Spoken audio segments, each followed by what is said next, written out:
Good evening all, and welcome. Tonight's video topic has been selected by Christina Darlin of Patreon by use of her power token. If you would like the chance to select one video or two every month, feel free to check out Patreon. There are also heaps of additional rewards if you are so inclined. Link in the description. But without further ado, it's time to get comfortable and let the darkness take control.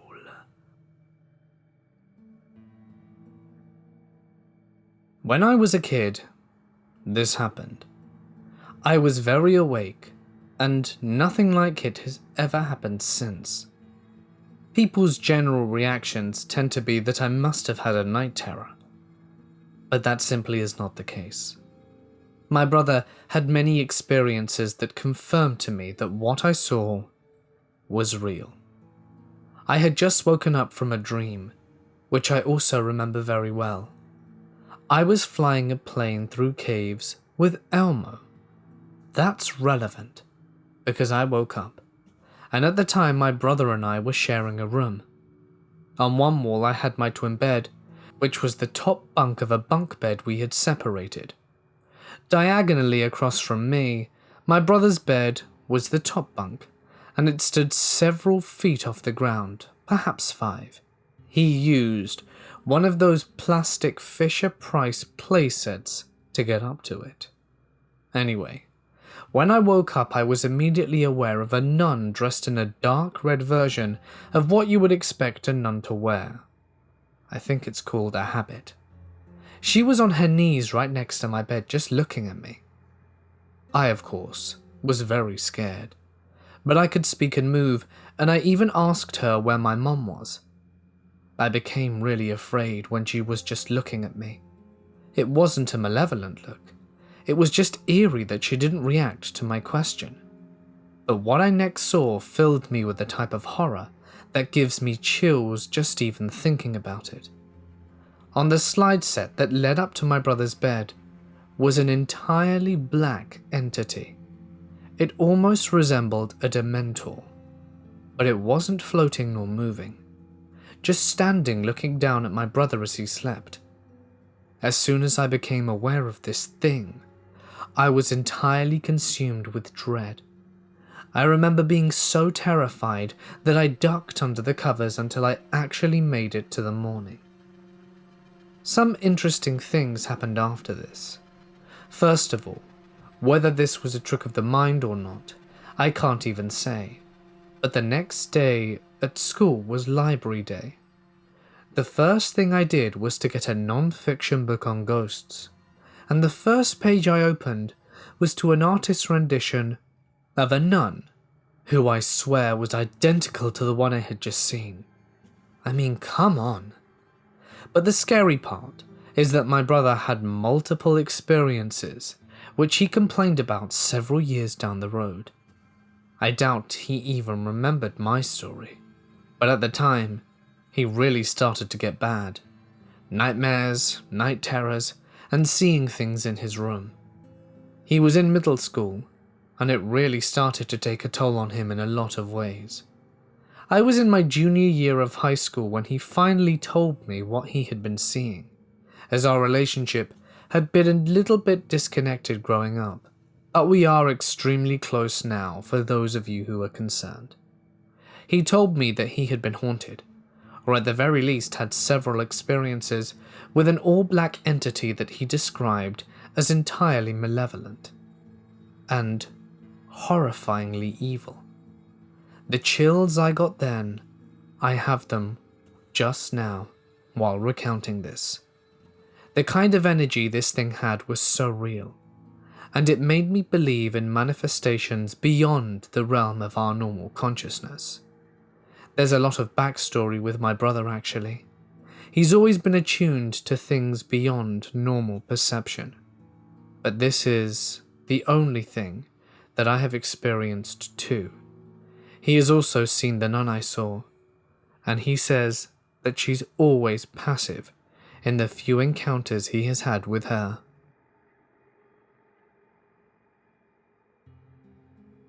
Being only 4 years old, I showered with my mum's help. Since I was little, I've had a very wild imagination, as everyone put it. One day, my mother was starting a shower, but I refused to get anywhere near the bathroom. She told me that she found my actions against her very unusual, since I was very well behaved as a child, and never spoke out against my parents or gave them a hard time. However, no matter what she did, she could not get me to step foot in the bathroom whatsoever. Her bathroom was located in the back of her bedroom, and you had to pass her bed before you got into the bathroom. I sat at the furthest point on the bed from the bathroom, crying, trying to tell my mother that I didn't want to shower. Normally, this would be a regular temper tantrum, but since I wasn't the typical child, my mother was frightened. So she got to my level and tried talking to me, and asked me why I didn't want to go into the bathroom. She then thought about a recent experience my father had in the bathroom, which scared him so much, he said he would never step foot in there again. She then proceeded to ask me if I felt like something was in there, to which I nodded. I agreed to go into the bathroom and show her if she were holding me, and to not let me down. We proceeded to go into the bathroom and she asked, "Okay, what's bothering you in here? What do you see?" I led her to the shower and pointed at one of the small brown tiles that made up our shower wall. She freaked out. Apparently, about a week before this, my dad was showering and he screamed for my mother. He pointed at the same brown tile and told her that there was something evil in it. He then declared that he would never step foot into that bathroom again, and did stay true to his word all 8 years that we remained in the house. I never did get my shower that day, but cut to about 4 months later, my parents held a little house party with a few co-workers and friends. All bathrooms were occupied, and my mother's friend Lily really needed to go. She trusted her, so she sent her to her own bedroom. A few minutes pass, and Lily returns very shaken up.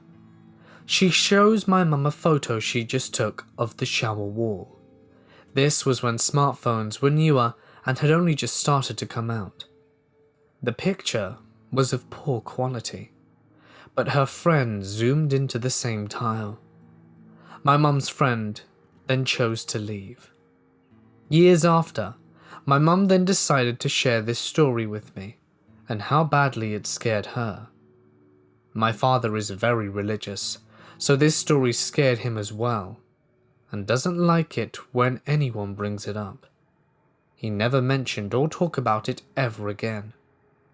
About a year before we moved, my mother told me this story and took me to the bathroom to see if I could still point it out.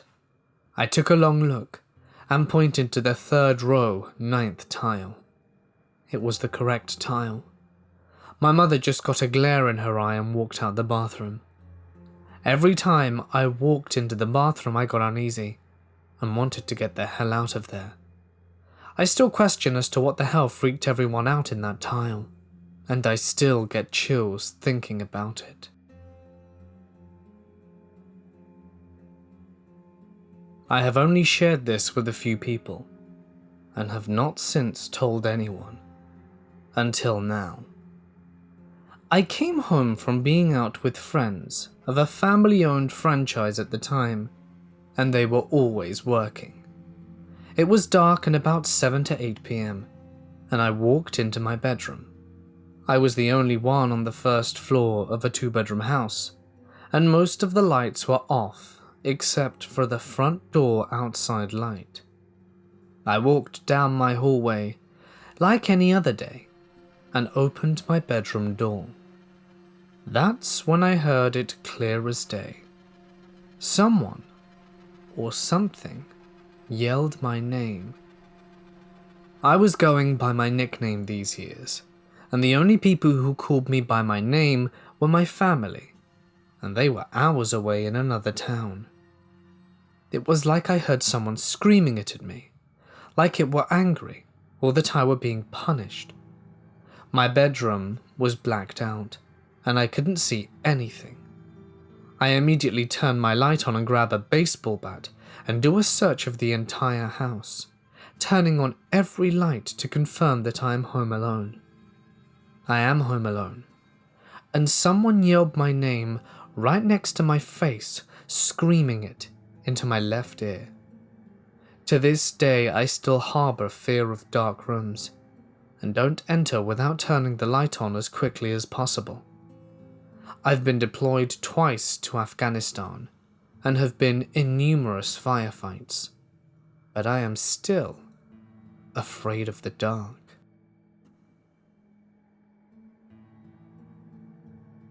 I never lived in the best areas. My parents never had much money, and I was a single child, but we grew up fine. There was one place we lived in that I affectionately called Roman Hill, as it was very close to an old Roman fort, and as it was high on the hill, me and my friends just called it so. So, one day, I'm getting back home from school. I arrive a lot earlier than my parents do, so it would be customary for me to open the door, let myself in, and start cooking myself some pasta or something while watching cartoons. The usual day. Today was probably going to be like every other day, or so I thought. I got to the apartment building and used the key to open the main door. I checked the mail and started walking through, preparing to go up the stairs, as our building wasn't fancy enough to have an elevator.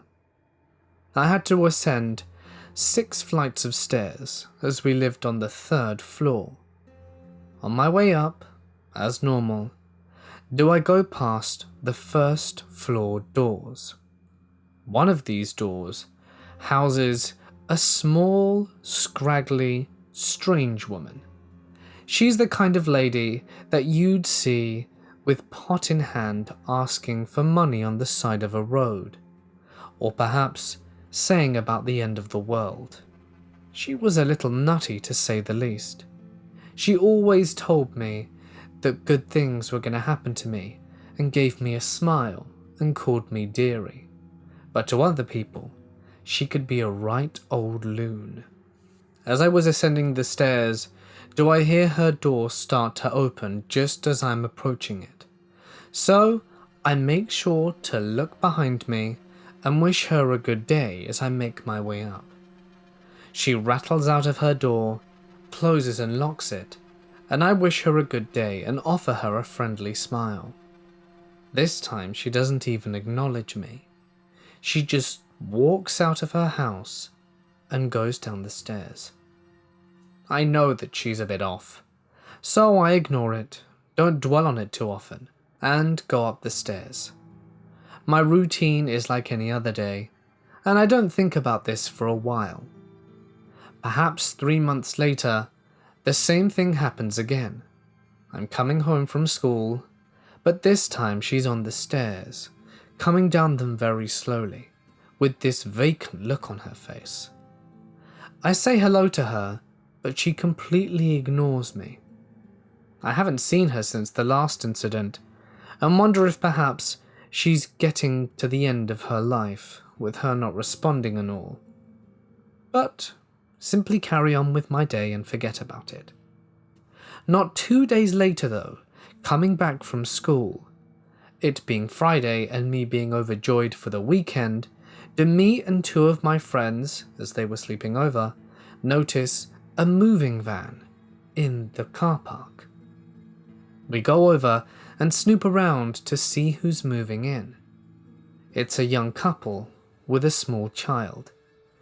Being teenage girls, we start a conversation and dote on their adorable little boy. The mother tells us that they're moving into an apartment on the 1st floor, and that it would be great to see us sometime, and asked if I'd ever looked after children before. We get into this whole conversation about babysitting, and basically I say that I'd be happy to do a trial run with them in future. I let them know the house I live at and to give me a knock if they ever need my services.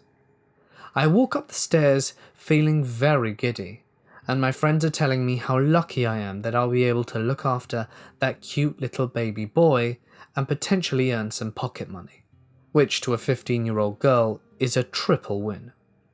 I get upstairs, me and my friends hang out, and that's when my mum arrives home a few hours later. I tell her about my day, and me and my friends excitedly tell her of the possibility of work, about the people moving in. She tells me that that's absolutely fantastic, but then makes an offhand comment about how sad it was that our neighbour passed away. I ask her which neighbour, and she tells me it was the lady who not 2 days ago didn't say anything to me. I ask her, when was this? She told me the following. The lady who had been living there had been a friend of the man who owned the block. However, she had not paid rent in several months, hadn't answered any of her post, and the stack of mail was just growing bigger and bigger, to the point it would no longer fit in her post box. So, the on-site manager got in contact with the police. He opened the door up for them, and they went inside. They found the decayed body of the neighbour. She had been dead for nearly 4 months, they estimated.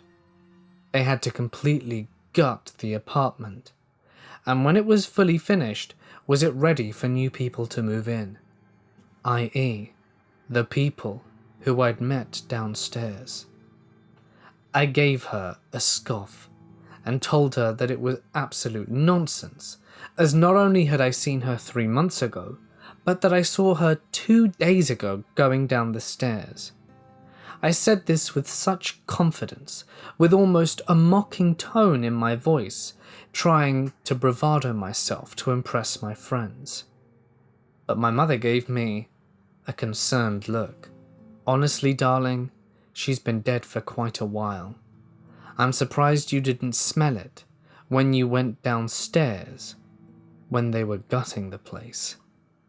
The thing is, I don't remember them gutting the place at all. Surely I would have seen it.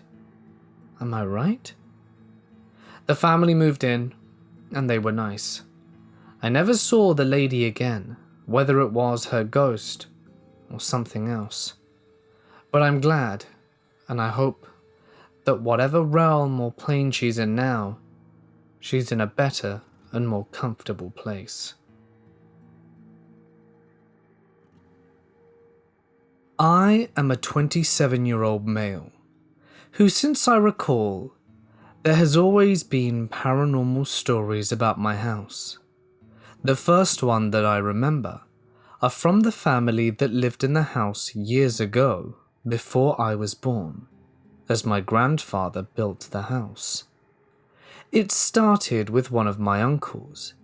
He said that voices were calling him at any time of day, calling his name, that there would be random cold spots in the house, and that some days he would discover scratches all over his body, some of them with little bits of blood on them, and in places where he wouldn't be able to reach with his own hands.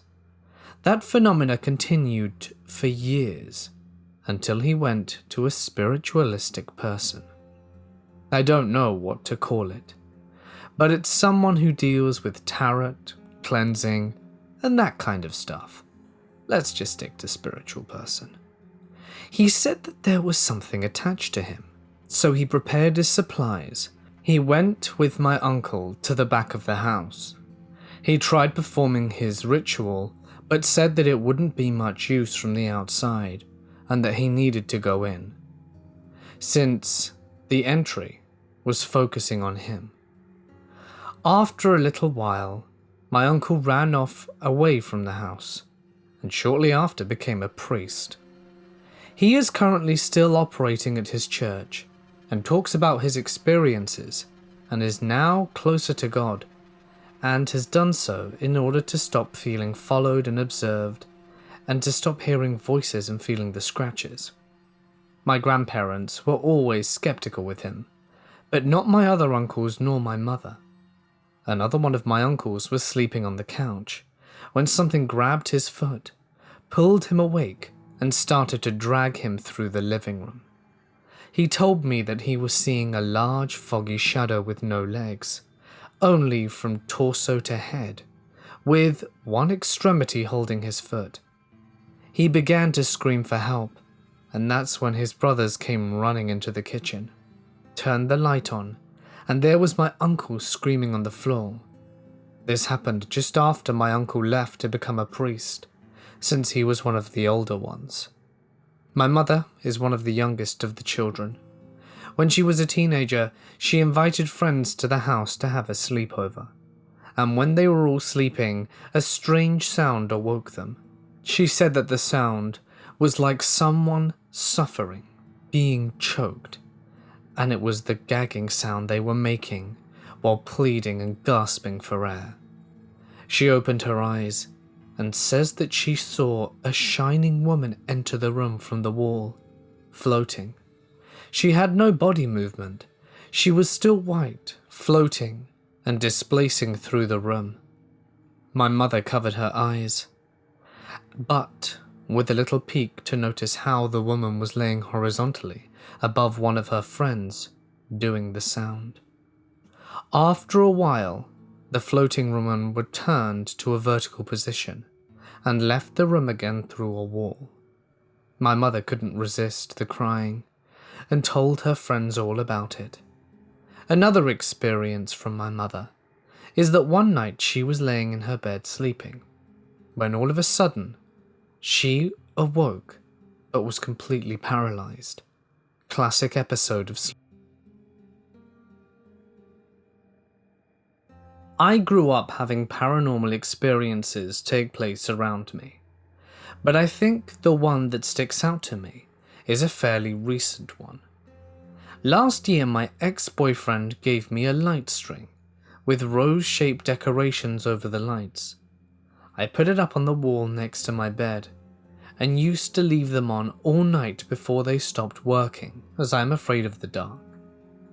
Well, one day in mid-December around 11 p.m, I was lying in bed ready to go to sleep, when I felt a weight shift at the foot of the bed.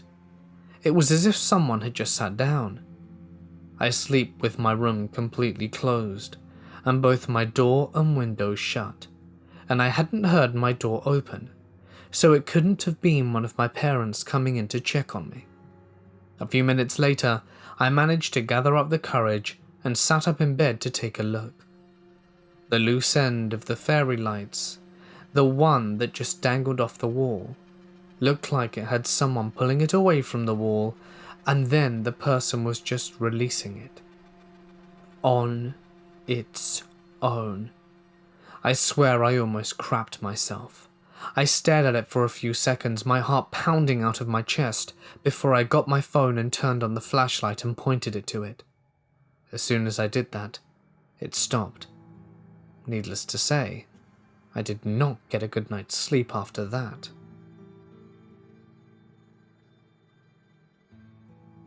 I've always grown up around people who've seen ghosts, and I believe in them. But I have personally never had an encounter except the night after my father passed away, when the ZAR 200 note went missing out my wallet. That was the last thing he gave to me. But I'm here to talk about something that just happened. About an hour ago, I was playing Sims and listening to creepy Reddit videos, which is what made me decide to share this immediately. Then I went to bed. The whole night, there was a wedding party going on nearby, and I could see the lights and cars and everything from my room. Loud music, great vibes, and it sounded like they were having a fantastic time. Then I get ready for bed, and go to the bathroom to take a whiz. Then I'm still hearing the jolly music. Then all of a sudden I hear a really low-pitched voice. Oh, that's the sound it made. and then the music stopped. I checked out the window and all the lights were off, all the cars were gone, and it was as if everything had come to a sudden halt and disappeared. To quote Keith David, "I'm freaking the hell out inside, but I didn't tell anyone." I asked my neighbour about the party, and she gave me this confused look and asked, "What party?" I'm perfectly sane, and my mum commented on how loud the party was, so it definitely wasn't my mind playing tricks on me. What the hell was it? So my mum recently rekindled a relationship from high school. His name was Mike. Mike started to sleep at our house and had a lot of physical ailments, like diabetes, and they even thought he had cancer due to some spot on his lungs and other organs. I was caring for him while my mum was at work because he was basically paying a couple of our bills with his disability checks. He was 40, and when my mum saw him again, he was a mechanic and in perfect health. But since he was a kid, he had bouts where he stopped caring for himself and stopped taking his insulin, and suffered tremendously, of course. He was here for about a week. He would get in his car and drive around to try and help people with stuff, because I guess he felt like he needed to. He was a really nice guy. One morning I woke up and my mum went to work and Mike was out doing the usual. I'm sitting in the living room watching TV and I hear walking coming from my mum's room. We have wooden floors, so if you step on them you can audibly hear it, and at first I thought it was my dog Susie. So, I go in there and can't find the dog, and I wasn't at all worried. I sit back down and I hear it again. I'd ignore it for a good minute, but I turn around and my dog has been sitting on the sofa the entire time. I go in the kitchen and grab one of the butcher knives, and I head in there real slow, but not quietly, in case it is an intruder, so that they freak out and run away. I look on the ground next to my mum's bed, and Michael's meds and my mum's stuff are on her shelf. They've all been tipped over. Picture frames, dolls, her Bible, all nowhere to be found. The shelf, for context, was my late grandfather's. He had given that to my mum before he passed. And so I tell my mum, and she obviously thinks I'm crazy. But Mike bursts in and tells me that since he was a kid, he's had something following him around. A few weeks pass, and I'm in my living room after everyone had gone to bed, maybe at about 11 or 12. Somewhere between there, I get up off the couch and go to the restroom. I had just finished my business and began washing my hands. The water is running, but as soon as I turned it off, I could hear chairs shifting in the kitchen. I go to the kitchen, which is next to the living room, and they've all been flipped upside down. I don't believe in ghosts or demons or anything like that, but I was walking to my bedroom faster than I had in years, where I had a Bible that someone had given me once, and I just grabbed that thing and held onto it, fearing for my life at that point. The very next day, my mum's boyfriend went off to do the usual, and never came back. We don't believe he's passed, simply disappeared. My mother was obviously upset. She took his things to his mother's house and dropped it off, and that was it. Before that I had this unwavering belief that ghosts and demons just weren't real, and everything was explainable. But I can't begin to explain what that was, or how that stuff happened. I just know it wasn't my grandpa saying he was here, but something more.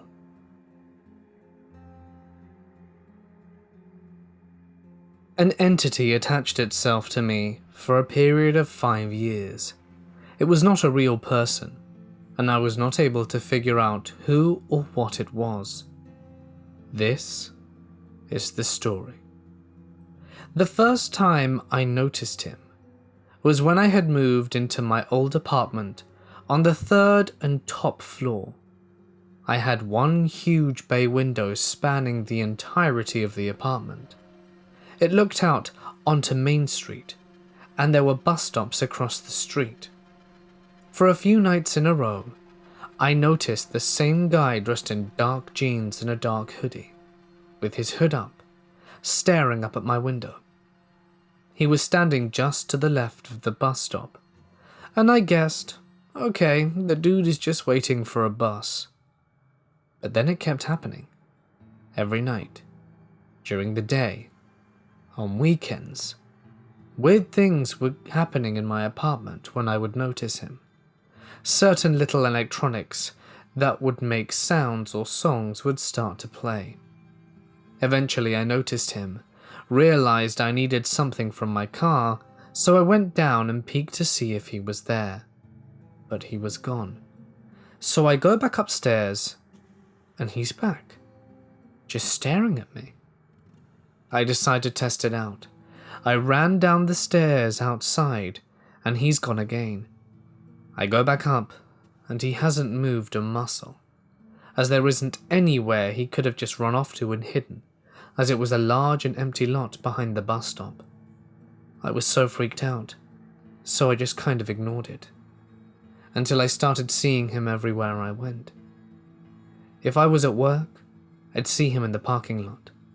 Gradually, he would get closer and closer to me. He would be in the front office at work, or standing on the stairs, and eventually in the back seat of my car. I tried to ask questions or talk or get some kind of response, and nothing ever came of it. He came and went for a few years. I moved a few years after, and used to get friends hanging around, and always knew he was around because of a specific feeling I've got. Nothing malicious nor hurtful, but as soon as I got it, I knew he was going to show up somewhere. So in my new place one morning, I get up and jump to the shower. I get that feeling. Okay, no problem. I'm just rinsing off, and a hand that is not my own runs through my hair. Initially, my brain went, it's my boyfriend. Except we weren't living together yet. He wasn't over, and I freaked out and left the house immediately. There is nothing that can convince me that I did not feel someone running their hand through my hair on my scalp. I remember the feeling to this day, and it was as real as anything else in my life. I called my sister, who is into old-timey magic stuff, and she did a little protection thing for me. It took a few more years for him to taper off. He never got that close to me again, and occasionally, but rarely, will he show up now. I still have no idea who or what it was.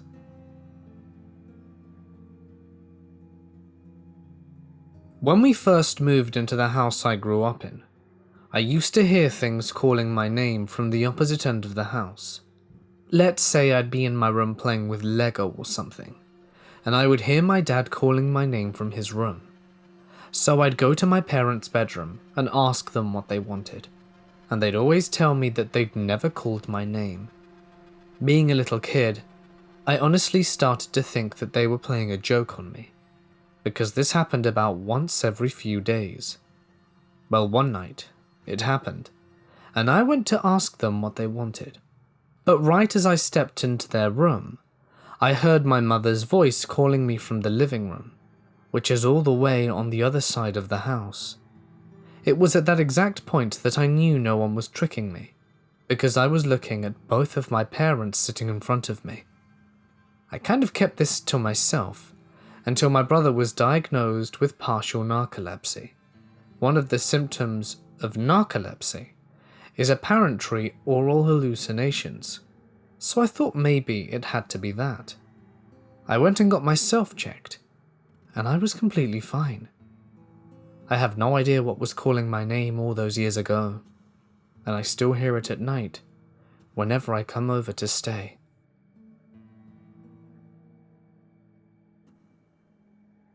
So, back in 7th grade, I started studying Latin, and for some reason it was always a big deal in my family, and caused a running joke.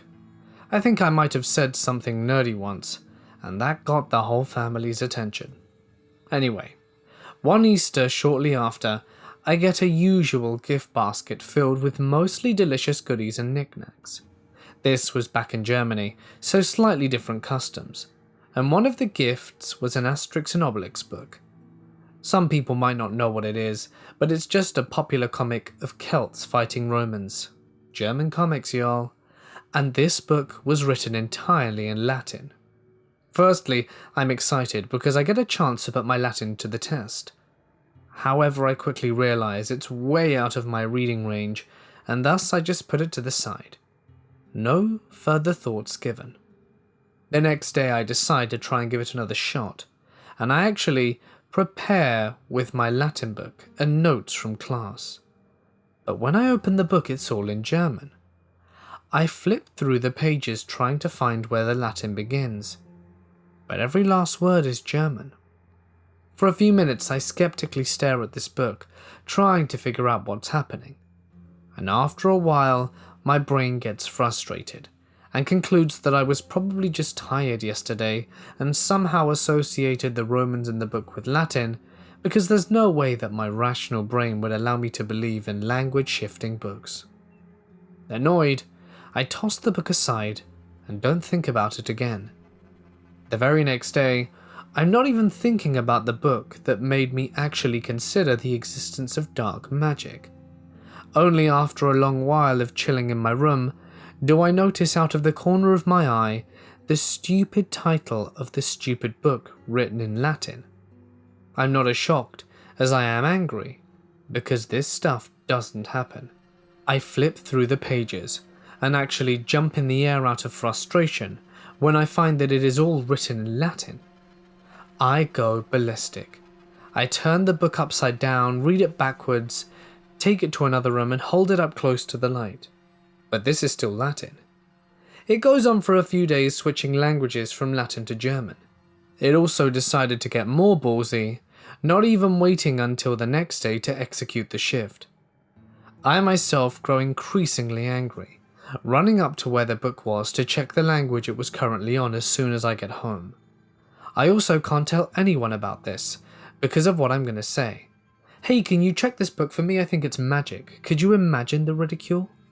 I eventually grew so upset with the book that my main fear was of the possibility that it would not switch languages, because then it would definitely indicate me having gone mad, and it was almost some sort of comfort to see it change. Only after one day do I accidentally let my book slip behind my bed, and I leave it there. And then do I finally get to the bottom of this. My mum had actually brought both the Latin and German versions of the books, and switched them out whenever I wasn't looking. I told you my overachieving Latin studying was the source of running family jokes, and my mum took this to a whole nother level. She never mentioned anything once. I'd figured it out, just to not give them the satisfaction, but it sure freaked me the hell out while that was happening. Hey guys, it's Mort here, and thank you so much for listening. I hope you enjoyed tonight's installment of Ghost Stories. If you would like to have your name featured on screen like you see now, feel free to check out patreon.com/mortismedia. The link is in the description. It's an awesome website where, for donating a small amount of money every month, you get access to special perks and the like. All the information can be found on the Patreon page, which you can access by following the link in the description. It is of course very much appreciated and helps me out tremendously, but of course, as always, is entirely optional. Thank you for considering it though. And a huge thank you to all my amazing patrons who help keep the channel running. If there's a story that you would like shared and narrated in a future installment, feel free to email it to me, or potentially share it to my Reddit. Either are fine. But I can be quite picky with my submissions, so ensure good grammar, good paragraphing and punctuation as well, and plenty of detail, as these are all key factors when I select the stories I'm going to narrate. But anyway, for now guys, I'm gonna sign off. Stay awesome, and I'll see you in the next one.